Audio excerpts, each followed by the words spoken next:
Hi again, Pilgrims. It's Pastor Erik from Pilgrim Church, and I wanted to follow up on our service out of Luke 24 yesterday and ask some questions. Now, you've got those questions printed in front of you, or if you don't, you can hear me walk through them now. Now, you can hit pause and take some time to discuss these things with your household or just with yourself and Jesus, or you can do this over the phone with someone else, or you can even tie your pilgrim group in to these questions this week. But let's go through them one at a time. First, I ask what I generally ask every week, which is, what surprised you about our reading this week? What surprised you? What were you not expecting? 2, what confused you about our story? And if you're confused at all, how will you search out answers to your questions? You know, your questions really do matter. Don't underestimate your questions and their importance. And let me ask a third question that's related. When will you start that search?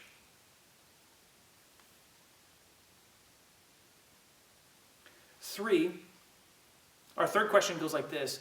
How do you feel about Jesus' announcement of forgiveness for sins? And when I ask that, I'm not asking as the feeling verb there is not a synonym for think. I'm asking for an emotion here. So how do you feel when Jesus announces forgiveness for sins? Would you share that with those around you?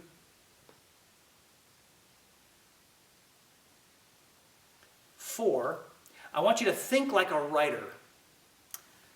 List the ways, or announce them out loud, that Luke increased the suspense of Jesus' declaration to his disciples.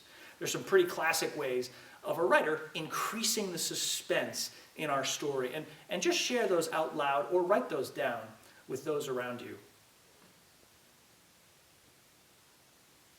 5, I want you to think like Jesus. What is urgent to Jesus in our reading? I mean, really urgent, besides eating. We know he had to eat. He was in quarantine in the grave for 3 days. But besides that, what's urgent to Jesus? And why does Jesus interpret his own recent story by referring to the Old Testament?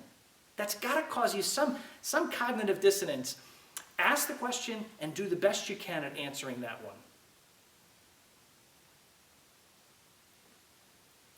6, think of stories of forgiveness that you've heard, maybe on the news or among friends at the cafeteria lunch table.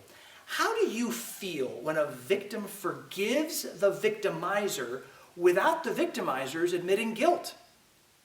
Is that what Jesus is calling for when he calls his people to forgive as we are forgiven by him?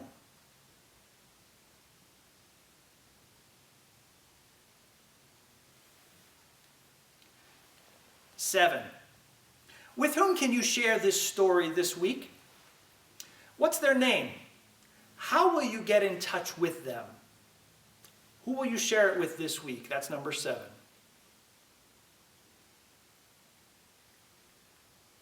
And 8, this is last, I promise.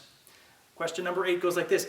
If you understand for the first time Jesus' declaration of forgiveness of sins by repentance and faith in him and his death and resurrection, will you reach out to us? Call or email Pilgrim Church and let us know how we can continue to support your pilgrimage in Jesus together. Jesus is renewing all things through his work. Don't miss out on his eternal kingdom. Thanks.